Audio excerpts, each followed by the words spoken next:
A century ago, Inuit hunters used this sealskin kayak to search for beluga and other whales.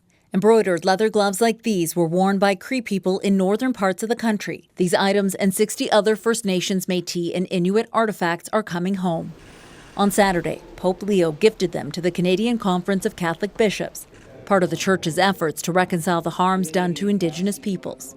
Taking steps, actual actions, really speak more than words. So having these items returned, or at least going through a process of returning, is an important step forward.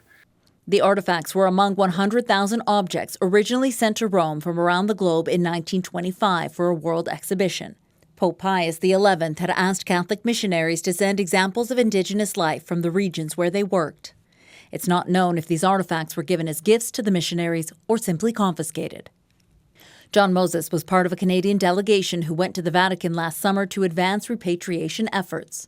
There have been very delicate, below the radar negotiations that have been happening for some time now. So I'm glad to see that this has all come to fruition.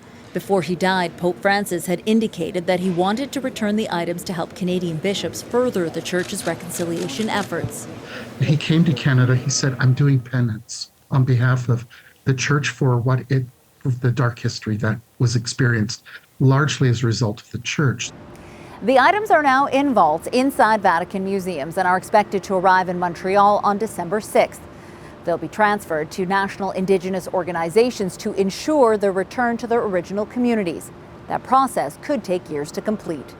Caroline Bargu, CBC News, Vancouver.